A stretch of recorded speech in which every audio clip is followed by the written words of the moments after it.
If brands can genuinely address the needs and interests of their target consumers, 79% say that they will buy from that brand if they can show that they demonstrate an understanding and care about them.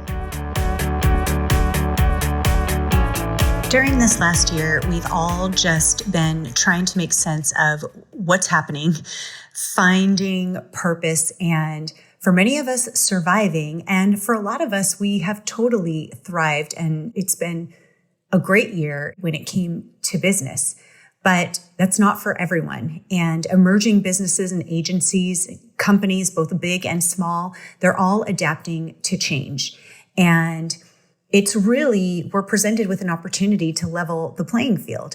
And that's why I have Ryan Friedman on the show today, because he's going to talk about how to future-proof your business and your branding strategy. And he is he just drops nuggets of wisdom, and it's awesome. He's really the expert guy when it comes to cementing your marketing strategy and connecting your brand to your market.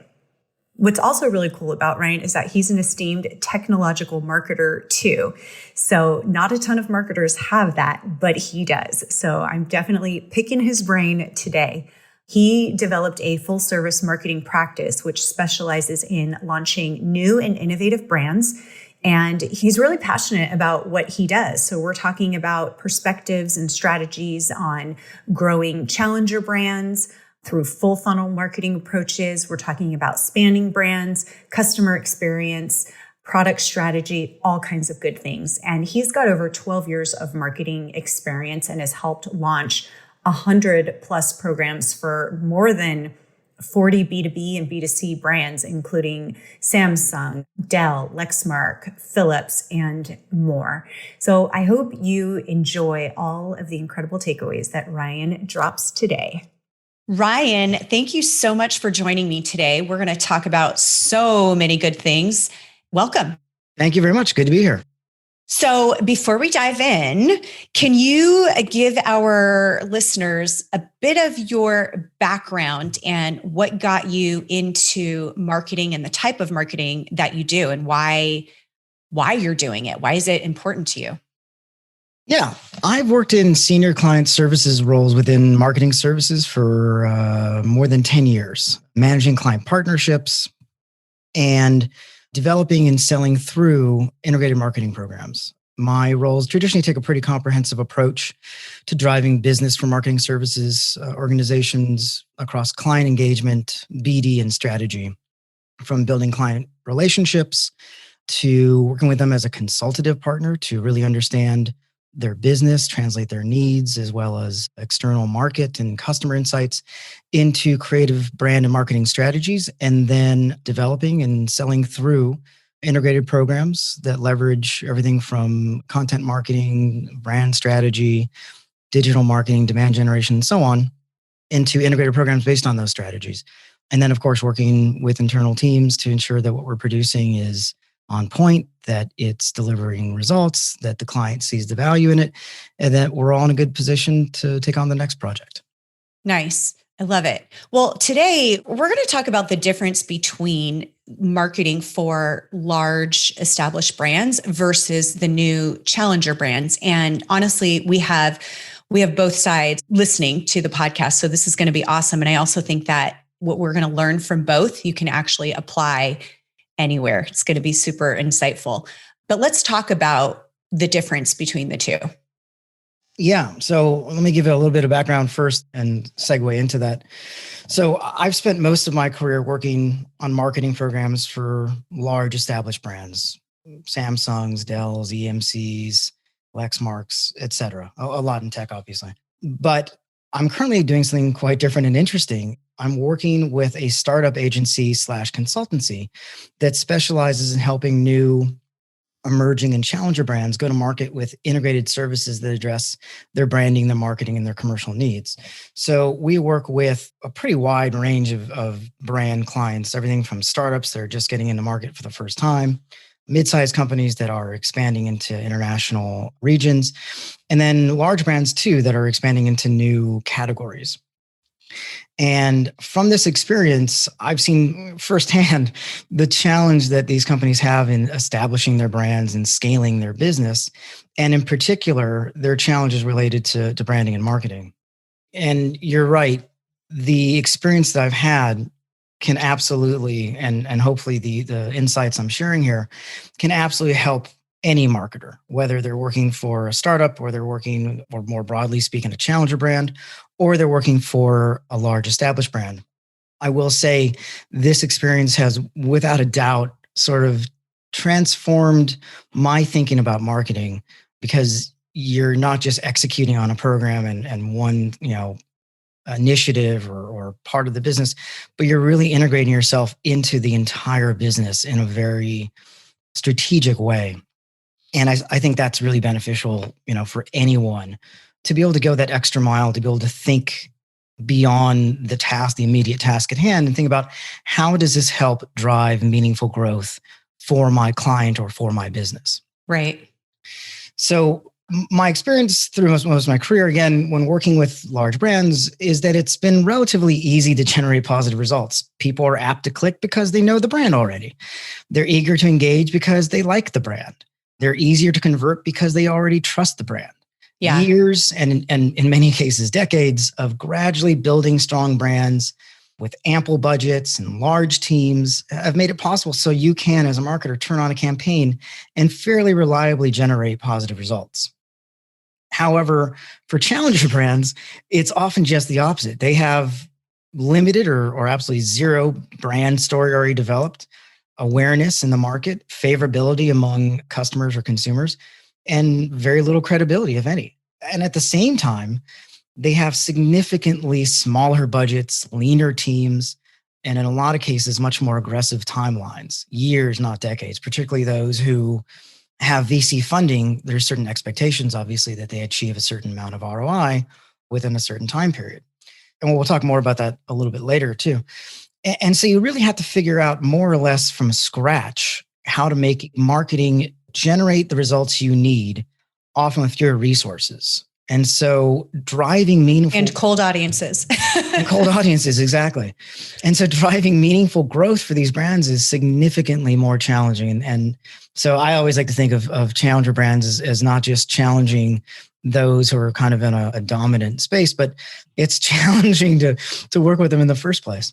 Yeah. So, and then if you think about it, this challenge is compounded by the fact that the competitive landscape is much more demanding on account of the fact that it's so much easier today to launch a brand than it was 10 to 20 years ago. The bar is lowered so much more. Right. It takes mere hours to set up an online store or put your products on an e-commerce platform like Walmart or Amazon, 3P. It's pretty quick to get up and running. And you don't necessarily have to get your products into brick and mortar stores, although that trend is changing. I feel like slowly here, what's old is new again. And so you see a resurgence in, for instance, out-of-home advertising and TV advertising. It's different, but it's the spirit is there. And a lot of D2C brands now, obviously facing a lot of pressure, are looking at things like wholesale and retail in order to increase their revenue. But it's also easy to manufacture products fairly cheaply in China, Vietnam, Mexico. Almost all my clients are doing their manufacturing in China.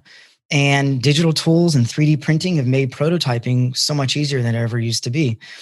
And then coming back to marketing, programmatic advertising has made it at least seem like it's cheap and easy to drive traffic to your store. I couldn't find a statistic on the number of D2C brands in existence today. I was a little bit surprised I couldn't find that. But according to Shopify, on their platform alone, there are more than 1 million brands. 1 million just on Shopify alone. So you get a sense, and you look at Amazon, and I forget off the top of my head how many merchants there are, but there's millions. A quote I like from eMarketer is, "The same low barriers to entry that enabled D2Cs to spring up overnight have also led to overcrowding and increased customer acquisition costs. Many D2Cs also lack the competencies to scale their brand via new advertising and sales channels." So it is compounding the challenge for new brands. So when I talk with my clients from new or challenger brands, the ultimate question I ask them is, Why would someone buy a product they may or may not need from a brand they've never heard of when they could just as easily buy from a brand they already know, trust, and like? Yeah. And that to me is the ultimate question. And that's where I think as marketers, all of us can do ourselves and our companies a favor by stepping into the shoes of a consumer or a customer, our target audience. What would it take for us, not as a proponent of the brand, but just as regular person off the street, to buy that product? And if you think about it, there's a lot that needs to happen there. And so from the work that I've done and the work that my current company's done is we've done a lot of research and looked at a lot of case studies for brands that have been successful, brands that haven't been successful. And we've developed a framework of 5 key best practices that new/challenger brands need to employ. One is offering great products. If you don't have great products, none of the rest of it really matters. Yeah. If you don't have that market fit, it doesn't matter how much you pump into advertising or more broadly marketing, or you work to get your products into retail or anything else, because people aren't going to buy it. Number 2, and not in any particular order necessarily, is you need to create a compelling brand proposition. As we'll talk about later, the people, while they will buy products that are good and will not buy products that they don't need or don't think are good, people generally buy brands before they buy products. So it's almost equally important that they have a compelling brand proposition. Third thing is that they make people aware of their brand and their products through marketing. If no one knows it exists, you could have the greatest product, the greatest brand proposition. It doesn't matter. It's not going to sell. And then engaging consumers with your brand proposition through great brand experiences in everything you do. And then the 5th thing is making products widely available and easy to buy. And so this is an example why you're now seeing D2C brands go into wholesale and retail, because they need to increase the volume. They need to make it easier for people to discover these things, easier for people to buy these things. So that's also really important. If it's difficult for people to buy or it's hard to find, you're going to fail too. So if you fail in one or more of these areas, it becomes quite challenging. If you fail in 2 or more, it's arguably an impossible task. So you really have to get all these things right. And there's a lot to talk about, obviously, in all these different areas. But my attention focus, obviously, working in marketing, has been on the key practices related to branding and marketing. And over the past few years, I've developed some interesting insights when looking at how many of these challenger brands have approached their marketing efforts. And so that's what I'm excited to share with you guys today. Oh my gosh. Go, go, go. So the first observation is what I consider to be an over-reliance on performance marketing. Over the past 10 plus years, programmatic advertising has absolutely changed the way brands promote themselves and their products. There's no doubt.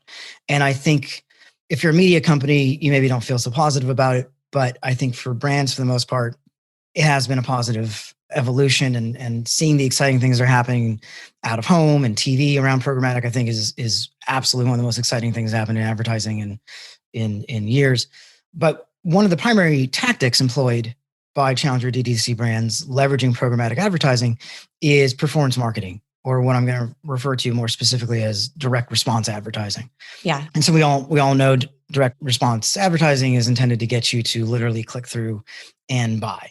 And so with plenty of cheap inventory and comprehensive self-service controls and the ability to target people by incredibly granular segments, it's really not any surprise that it's become a preferred tactic among advertisers who see the activity as a shortcut, if you will, to quick growth through immediate revenue opportunities.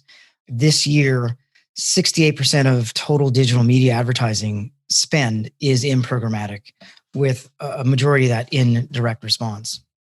And so the objective here for brands that are leveraging performance marketing is to try to generate conversions as efficiently as humanly possible without having to spend a lot on generating awareness and education and favorability and all those things. A quote that I like from Peter Field is, "We've had 10 to 20 years of an agenda led by big tech that says smart marketers don't waste money on building brands. Smart marketers spend their money on serving pieces of information at the point of decision-making that will nudge them over the line." So that's the key, right? Is that you're trying to intercept people at the point of decision making. That's challenging for a number of reasons, which I'll get into in a minute. You're trying to convince people to buy something when they effectively already probably have a consideration list in mind. And if they've not heard of your brand before, they've not seen your product before, but they're already on Amazon or they've already started their research, it's pretty tough to get your brand and product, if they've never heard of it before, into their consideration set. If you're a large, well-known brand and your product is well-known, easier, right? But if you're a D2C brand, you're brand new, a lot harder. Again, goes back to the question, why would someone buy your product when they could just as easily buy a comparable product from a brand they already know and like and trust? Yeah. So that's one challenge. Another challenge is that advertising costs on platforms like Facebook and Instagram and Google have all gone up over the past few years. We all know this. Facebook, I believe, over the past 10 years, their rates have tripled. And with many D2C brands facing financial headwinds, and in some cases opting to go it alone without VC funding, this isn't a particularly sustainable option. And I have clients who their ASP, their average selling price for their products, isn't that high.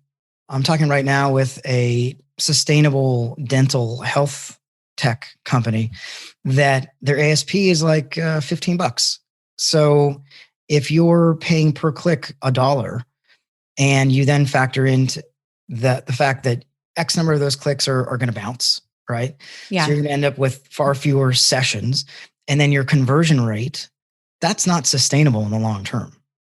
But even with all the money in the world, depending on the stage of your business, you're potentially having to pay for a vast majority of your conversions.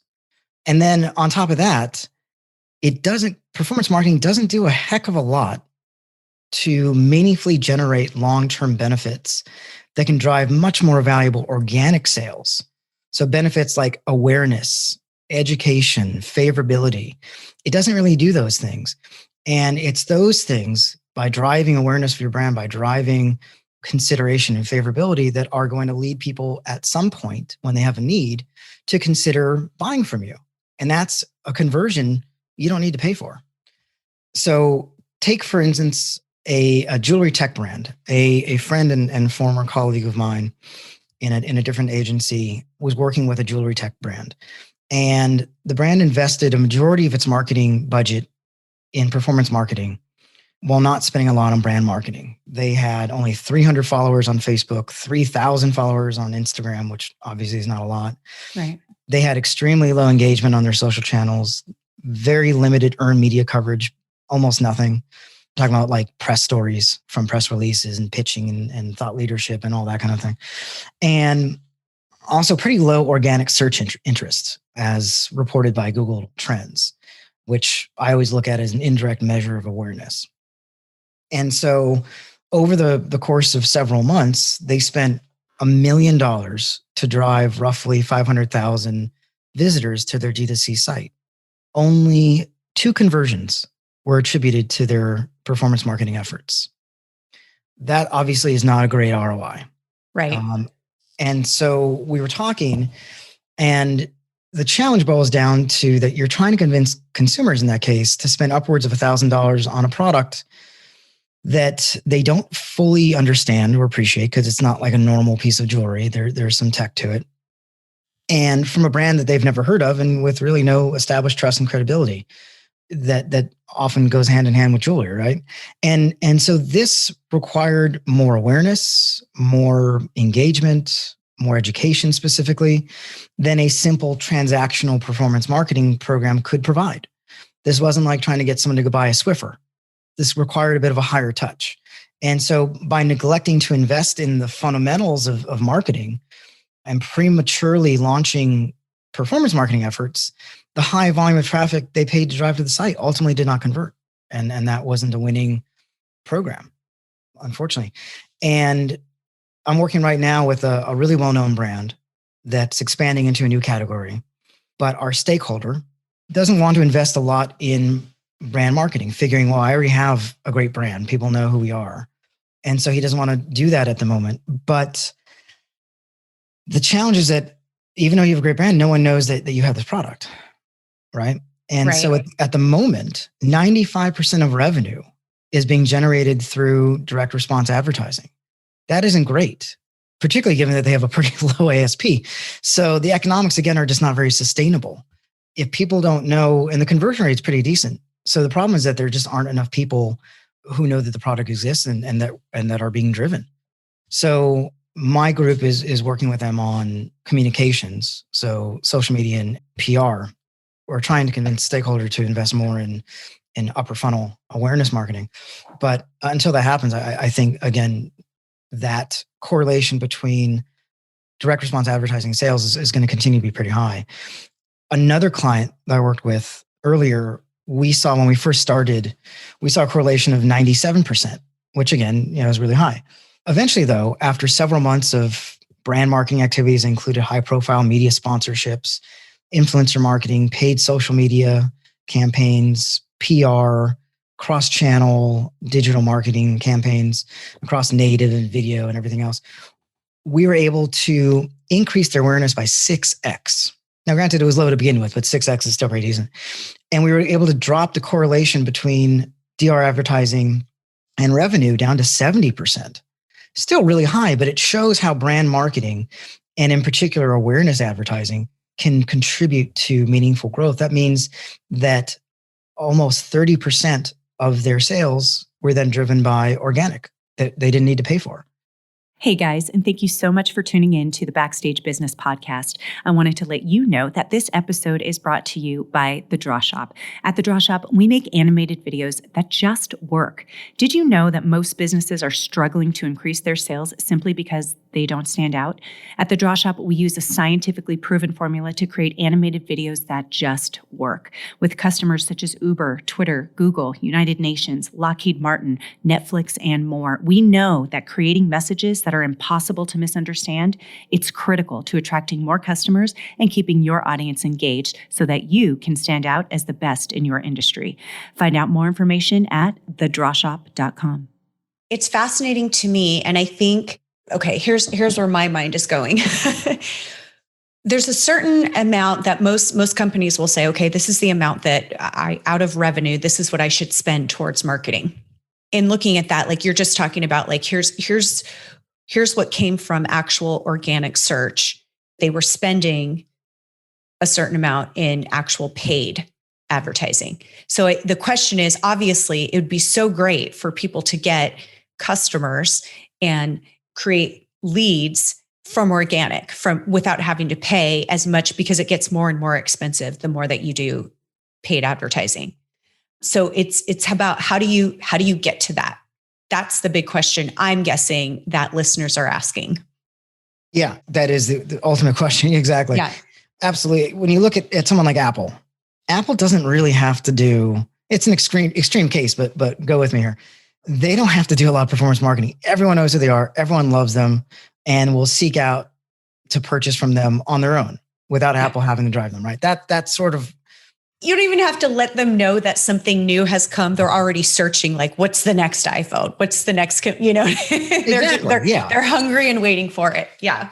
Exactly. Yeah. And so that's what brands really want to work towards. They want to get to the point where they don't have to push people. They want people to already know them, already like them, already have established a loyalty with them. That's exactly where you want to go. And you want to get to the point where when you do turn off direct response advertising, your revenue doesn't stop. I've seen in many cases where these brands turn off direct response advertising and their revenue dries up very, very quickly. There's a very high correlation. So the way I see it, growing brands need to do one or more of the following things. For one thing, if they're on a tight time frame and they're engaging heavily in DR advertising because they feel the pressure to generate as much revenue as they can, I would say see if there's a way to extend their time frame. I was just reading an article recently about how VCs are seeing a lot of their portfolio D2C brands hitting a wall. They cannot generate any more revenue than they already are generating, and there's concerns. I spoke with one client who's decided to completely suspend paid activities in favor of first ensuring that there's a strong product market fit and seeing how far you can get with organic efforts. So if you can extend your time frame and relieve yourself of some of the pressure, I think that's a good thing to do. And that gives you the opportunity, like this client I just mentioned, to really make certain that what you have is going to be viable in the market, that you're building up a solid base of fans and followers and customers. The second thing is to invest in upper funnel marketing to generate awareness and favorability. A great example of this is the startup credit card Brex, who quite famously invested $300,000 in, I think it was 1 month, in out-of-home advertising in just the city of San Francisco. And they were interviewed about this campaign, and they said they really didn't expect any revenue or commercial results to come from it. They just thought, okay, well, if we can start letting startup organizations and entrepreneurs know that we exist, then maybe down the line, we'll get some bites. But it did. It immediately resulted in a huge swell in business. They didn't disclose exactly how much, but they said it definitely more than paid for itself. So that's a great example where, for anyone who's worried about spending on marketing that they fear may not have a direct result in terms of generating commercial activity, it can, and it does. Yeah. And there's a reason why TV has been the most valuable form of advertising for 50, 60 years. No one's ever been able to click on their TV, but it's been hugely popular and hugely valuable and hugely expensive. And same thing with out of home. No one's clicking on billboards as they drive by, but it drives that awareness. So I'm a firm believer that you have to do that. If you have the greatest product, the greatest brand proposition in the world, but no one knows about it, it's not going to do you any good. And there's good news for lean brands that are looking to take advantage of new awareness advertising activities, in that it's more affordable than ever to take advantage of high impact tactics like out of home that used to be prohibitively expensive, and like TV that used to be prohibitively expensive for new emerging challenger brands, in that they're now available through programmatic. So you have programmatic digital out of home, or PDU, as I like to call it. And then you have things like connected TV and several variants sort of in that as well, where you can now very, very cheaply buy TV inventory and buy billboard and other out of home inventory for not a heck of a lot more than you would pay for, say, like a standard media program with a digital publisher. And you're getting good results. You're getting in front of enough people. Exactly. So the third thing is to invest in a strong brand proposition for the market. Make certain that your brand connects with people, which I'll talk about in a minute, that your product is right, that the experience you're putting out there is right, and that it's connecting with people in a meaningful way. And that segues into, a reminder of those 5 key best practices. You have to do all those things right. If you, let's look at Quibi, for instance. Quibi, as everyone listening probably knows, they just announced that they're folding. That was the super short form mobile streaming content. Which I don't know how long they've been around, but I only heard of within the last 12 months. Yeah, no, they only started advertising 6 months ago. Okay, maybe 9 months ago. I think it was February. Okay. And during that time, they spent $63 million on just advertising. 63 in 6 months. Wow. But despite that strong awareness push, according to analysts, the challenges they had were the product fit wasn't quite the right fit for the market. And according to some industry watchers, the message may not have been very clear either about the benefits and how people can use it. And so that goes back to those 5 best practices, right? Like, is it the right product for the right audience at the right time? And is your messaging, is your proposition clear and compelling? So in this case, they spent a heck of a lot of money on advertising for awareness, but there were other areas that were a little weaker and they couldn't make it work, unfortunately. I think when you ask, and I can say this, and nothing against Quibi or it's just a general statement, is that once you've lost somebody, when they're not super clear what the value prop is, why it matters to them, what makes it like, yes, I have to have that. When that's unclear, you've lost that person.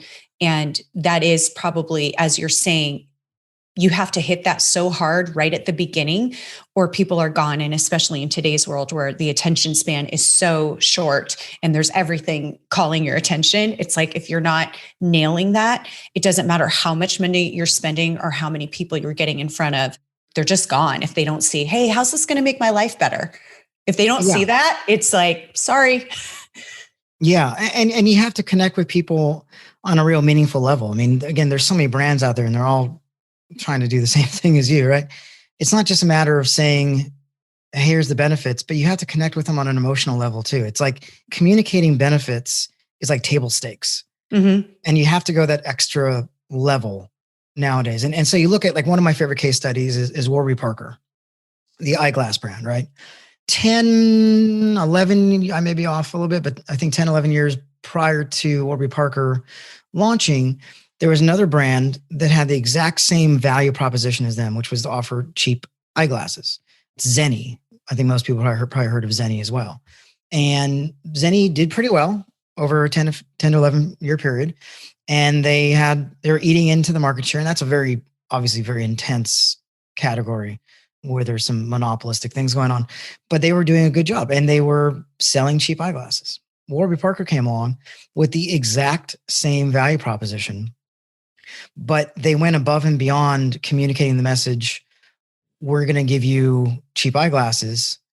They connect with people in a really emotional way around living healthy, living well within your means, and really sort of maximizing opportunities to be yourself and be your best. And they brought that to life in everything they did, their content, their email, their website, their fulfillment, their customer service, their advertising, literally everything they did embodied that message. And overnight, they became the sort of de facto authority on alternative eyeglasses, right? Ate up a huge amount of Zenni's market share. And Zenni, a couple of years later, invested, they worked with an agency to develop their own, sort of upgrade their own branding. But that's a great example of how you have to go the extra mile with your brand proposition, why it's so important to get it right, to your point. Because if you don't get it right, that's it. You kind of missed your opportunity. Right. And so on that note, most decisions that consumers make are based on emotions. As I mentioned earlier, most consumers buy brands, not products. They won't buy a product if it's not a good product for them or if it's not a good product in general, but they're using the brand as sort of the first qualifier. So 95% of purchase decisions are subconscious, according to a study from 2018. These are largely influenced by how people feel about the brands. 81% of consumers are influenced by brand sentiment. And specifically, if brands can genuinely address the needs and interests of their target consumers, 79% say that they will buy from that brand if they can show that they demonstrate an understanding and care about them. That's really important, again, to kind of go above and beyond table stakes and really connect with people. So ultimately, what is a brand? There's thousands of definitions out there on marketing blogs across the web. The perspective I like to take is that it's effectively a mental shortcut for us to better make sense of all the options in our commercial world with hundreds, thousands, millions of products out there. How do we start to kind of categorize that and rank those in our minds? And so it's a really valuable source of additional information to aid us in our purchase decisions. For brands, it's a way to provide that additional information to help influence those purchase decisions by creating a cohesive narrative that lets consumers know why they should care about and like and trust the brand. So a good example of this is one of my favorite examples, is McDonald's. I read this a few months ago. I don't recall where, unfortunately, but the analysis was that one of the reasons, if you ever looked at McDonald's parking lot, why they're always immaculate, is that it's part of their branding, is that people will drive up and go, well, this parking lot's immaculate. They must have pride in their food. And I can trust them that their food is going to be safe and that, it's going to be a pleasant, comfortable experience for me to eat their food. And that's why they've always been immaculate. Another scenario is if you're in a store and you're looking at multiple products on the shelf, you might say, well, all these products kind of look the same. I don't know which one to choose. I know that brand. I like that brand because they care about the things I care about. You're probably more likely going to buy from them than another brand. Gas stations are a great example. I couldn't tell you, despite all the ads I've seen about Techron by Chevron, what the difference is between the gas I buy at Shell and the gas I buy at Chevron. Not a clue. And more importantly, as a consumer, I'm kind of abstracted above that. I don't really care as long as my car works. But I will know that Shell, personal story, back in the days had what was it called? It was a series of cassette tapes with rock music for road trips. And when I was a kid and we went on road trips, we would go to Shell stations and pick up these cassettes, and I had all 4 of them. And that was something that really stuck out to me as just a memorable, pleasant experience to listen to this music with my parents in the car when I was little. And so even to this day, even though I know it makes no rational sense, I will buy gas from Shell over Chevron. Yeah. Interesting. Yeah. So I've seen challenger brands take sort of 2 different approaches to their brand proposition. One is in which the product is the primary focus. So you look at like Instant Pot, or I think most people know Instant Pot, which really has taken off over the past 5 years. That guy had a unique product. It was a differentiated product, and the value and the benefits were pretty clear to consumers. So he talked about sort of the rational benefits, right? And then you look at an approach in which the product is secondary. So I'm thinking Shell, for example, Coke, and more recently, Away, the luggage brand. The products are pretty undifferentiated. I really couldn't tell you the difference between an Away suitcase and a Samsonite or any other brand of luggage in a way that really I care a heck of a lot about, in which the value of those features and benefits are really clear to me. There's sort of 2 different approaches then to developing your brand proposition. We tend to look at brand information and make purchase decisions along a rational, emotional spectrum. So on one extreme end, you have rational decision making.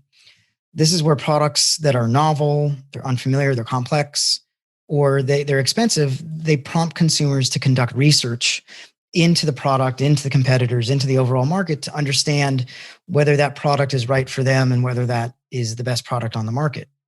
In this case, consumers make decisions largely based on a rational analysis of their options. So Instant Pot is a great example of that. All he had to do was educate people about how the product is different, how it can benefit them. And that's enough in that case. People said, oh, that's different. I'm going to look into it. I want to better understand it. Oh, I clearly understand how this is going to be different from what I already have in the kitchen and what is different from anything else in the market and how I can benefit from it. The emotional part of it still plays a role, particularly where consumers can't rationally decide among other options.